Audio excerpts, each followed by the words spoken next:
मैंने पिछले व्याख्यान में एक बार चर्चा की थी कि विदाही अन्नपान करते हैं हम दिन में। क्या करते हैं? विदाही अन्नपान। विदा मानी दाह पैदा करने वाले। दाह का मतलब जिससे पित्त पैदा होता है, जिससे खट्टी डकारें आती हैं, छाती में जलन होती है, डकार सोते समय आ जाती है तो मुख में, से मैं बताया था, छिद्र जो नासिका में वहां तक जाती है, जला डालती है सब कुछ। तो उसका कारण केवल जिह्वा, रसना नहीं है। जो रसना से हम विदाही अन्नपान लेते हैं, मिर्च मसाले, इमली, खटाई, ये वो मैंने बताया था, 5 ज्ञानेंद्रियां। एक तो रसना है, रस। इसके अतिरिक्त जो 4 ज्ञानेंद्रियां हैं, नासिका है, नेत्र है, श्रोत्र इंद्रिय है, त्वग इंद्रिय है, इनसे भी हम दिन भर न चाहते हुए भी प्रतिकूल चीजें अंदर ले रहे हैं, तो वो दाह है। उस दाह के कारण बहुत दुखी हैं लोग।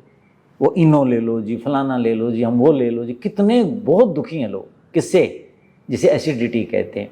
कुछ के तो इतना ज़्यादा होता है कि यहाँ बोले जी गैस बन गई, मेरे तो यहाँ चढ़ जाती है, सिर दर्द हो जाता है। ये आपको शहरी वर्ग में सामान्यतया ये चीज़ मिलेगी, क्योंकि शहर में हाय तौबा ज़्यादा है भौतिकता के लिए, और खान पान भी यहाँ मिल रहा है, यहाँ मिल रहा है, ये खा लिया, वो ले लिया, कुछ भी खा लिया, बासा खा लिया, अचार खा लिया, चटपटी कुछ भी चीज़ें खा ली, और फिर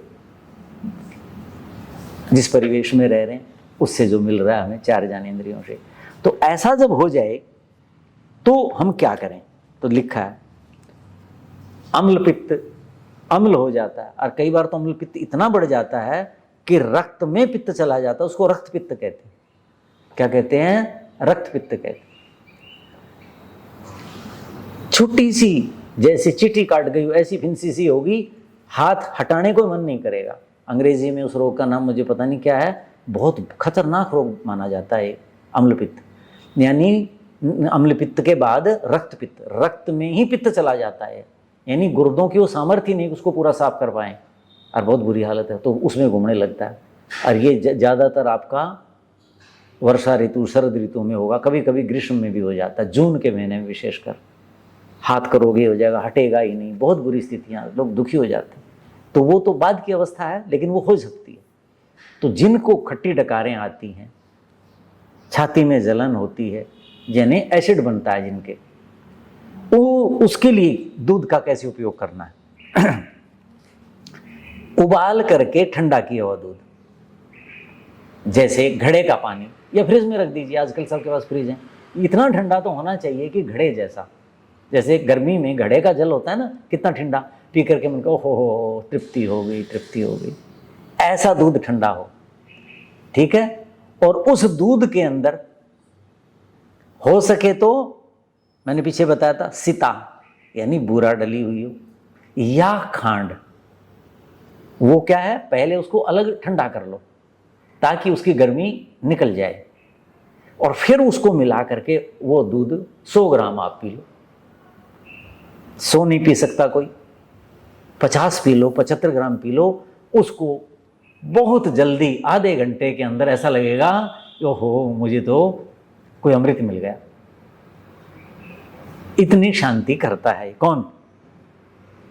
शीतल, सीता और शर्करा। शर्करा का मतलब शक्कर नहीं, गुड़ जैसी। शर्करा खांड को कहते हैं, जिसमें अम्ल कम हो जाता है, या बूरा हो। बूरा वो नहीं होनी चाहिए, मैंने बताया चीनी की बनती होगी आजकल, तो वो नहीं होनी चाहिए। जिसके पास ये दोनों नहीं है वो चीनी भी डाल करके ले ले तो भी कोई बात नहीं है, या मिश्री डाल करके ले लें, तो ये ऐसा उनको लाभ हो जाएगा। मैंने स्वयं देखा है परिवार में, और बचपन में ग्रामीण क्षेत्र में रहना हुआ, बाद में भी खूब जाना हुआ। शहर में भी लोग जानते हैं, पुराने लोग तो, किसी को चोट लग जाती है एकदम से गुम चोट लग गई, कोई कार्य कर रहे हैं, दुर्घटना हो गई, गिर गया, कुछ हो गया, तो क्या कहते हैं लोग? अरे भाई इनको दूध पिलाओ। कभी आपने सुना अरे भाई लस्सी लाना जरा, इनको चोट लग गई, गिर गए, इनको चोट लग गई? सुना है कभी? नींबू की शिकंजी पिला दो, कोल्ड ड्रिंक पिला दो, ऐसा सुना है कभी? कभी भी नहीं सुनोगे आप, क्योंकि ये तो उल्टा काम करें। तक्रम नैव क्षते दद्यात् लिखा है।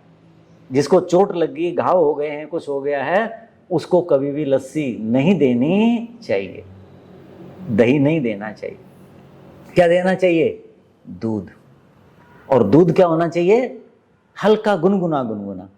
और सर्दी की ऋतु है तो थोड़ा सा और गर्म सा, ताकि अंदर गर्मी। लेकिन उसके अंदर क्या होना चाहिए? सर्दी है तो उसके अंदर शक्कर मिलाओ, जो गुड़ जैसी होती है ना, उसके अंदर गर्मी ज्यादा होती है, बहुत ताकत होती है। शक्कर कहते हैं हरियाणा में उसको।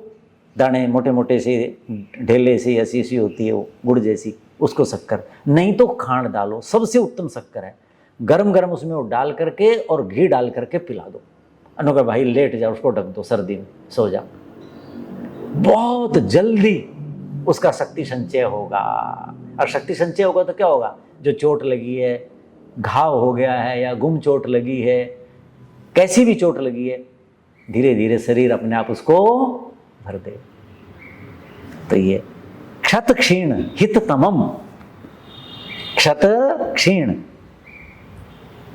जो क्षत हुआ है उससे क्षीण कमजोरी आ गई, उसके लिए हित नहीं, हित तमम, इससे बढ़िया और कोई चीज है ही।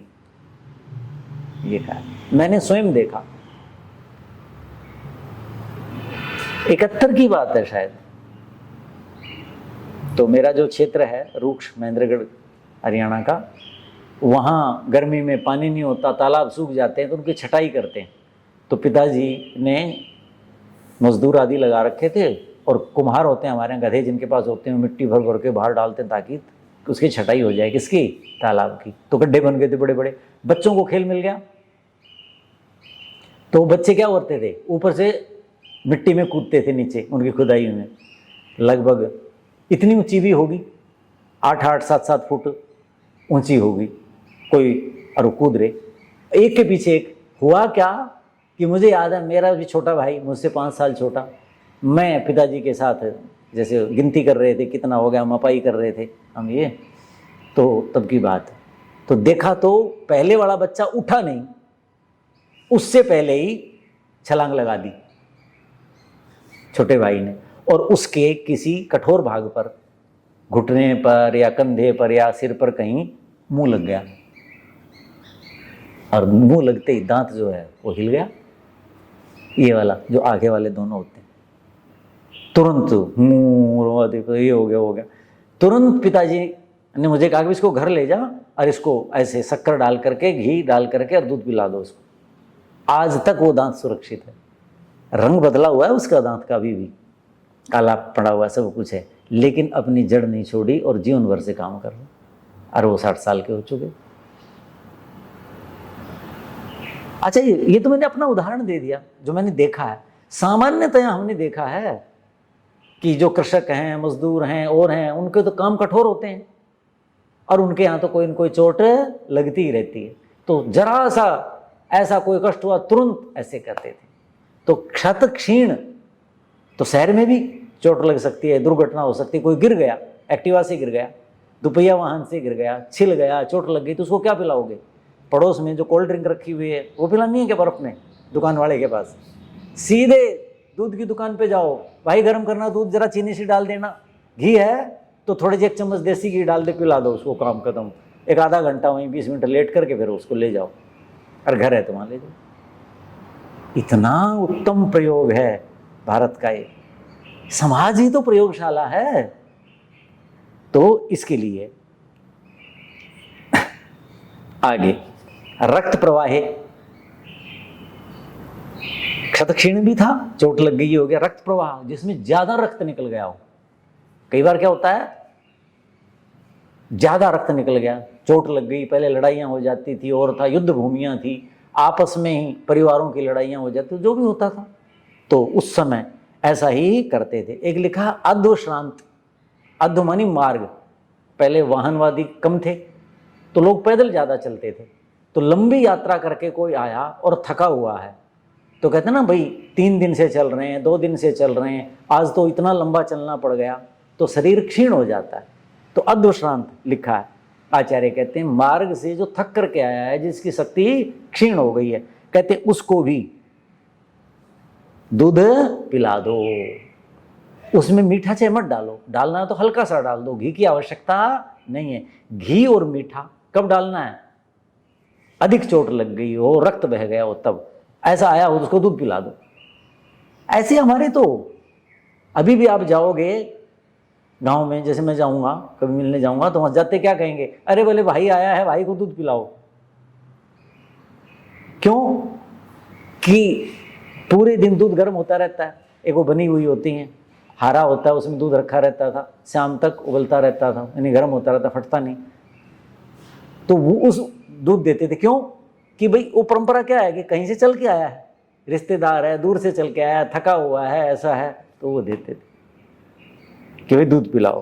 तो अद्व श्रांत, कार्य शांत, जो कठिन कार्य किया है, खेती बाड़ी, पशुपालन, श्रमिक है, या कई बार आप अपने मकान में कोई काम करवा रहे हैं, कोई भी ऐसा कार्य है जिसके कारण कि आपकी शक्ति क्षीण हो गई है किसी कार्य के कारण, तो यदि आप चाहते हैं भी बहुत थक गया, बहुत ऐसा हो गया है, तो आप उस समय ले लीजिए। नहीं तो भोजन रात्रि का कम लें और रात्रि को और दिनों से 20-25% दूध की मात्रा ज़्यादा ले लें। तो सवेरे जब आप उठेंगे तो पूरे दिन की जो थकान है, पूरे दिन का कार्य है, कार्यालय का कार्य है, कोई उत्सव है, कितनी चीज़ें होती हैं जीवन में, कहते हैं उनके लिए धातु क्षय, इसकी चर्चा शायद मैंने पहले भी की थी कि शरीर की जो 7वीं धातु है वो जब क्षीण हो जाती है तो उसको खूब दूध पिलाया जाता है।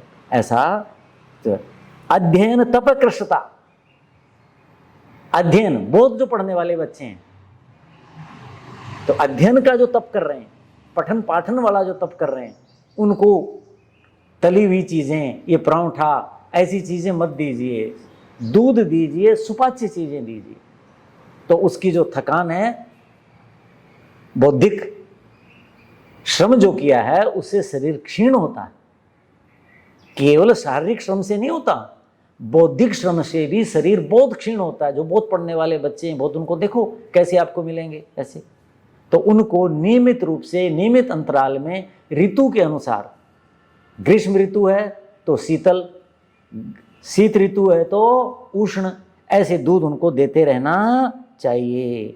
विपन्न कृषतादिषु च, जो विपन्न है, विपत्तिग्रस्त है, किसी कारण से तंग है, मानसिक तंगी है, गरीबी है, अभाव है, या ये खर्चा पड़ा, ये कैसे करेंगे, उसके कारण किसी के अंदर क्षीणता, गरीबी आ गई, उससे अंदर ही अंदर क्या हो, भोजन आदि भी ठीक नहीं होगा उसका पूरा पुष्ट, और मानसिक रूप से भी उत्पीड़न हो रहा है। या शरीर से जो कमजोर हैं, ऐसे लोग हैं, भाई बहुत दिन से आया, बहुत दिन से नहीं था। जैसे किसानों में क्या होता था, जो बहुत तगड़े किसान नहीं होते थे, एक आधा पशु रखते थे, वो दूध नहीं दे रहा, अब नया ब्यांत आएगा, 2 महीने, 2.5 महीने, 3-3 महीने बिना उसके रह जाते थे, और बीच में काम आ गया खेती बाड़ी का, तो फिर क्या करते थे कि जब घी दूध आ गया तो उसको खूब खिलाते थे। किसको? जो हल चला रहा है, पशुपालन कर रहा है और कुछ कर रहा है, भाई 3 महीने सूखे गए, अब अपना पशु जो है हो गया, इसका घी दूध हो गया, ये खूब खिलाओ। तो ये कृष्णता जो आ जाती है, ऐसे समझ गई कि नहीं? काम तो उतना ही करना पड़ा, लेकिन घर में पशु था नहीं और खरीदने की सामर्थ्य नहीं, पहले खरीद बेच होती भी नहीं थी दूध की। तो ऐसे कोई भी क्षीणता आ जाए किसी चीज के कारण, विपन्नता के कारण, गरीबी के कारण, या अभाव ये जो हो गया तो कमजोर हो गया, उस समय इनमें देना चाहिए।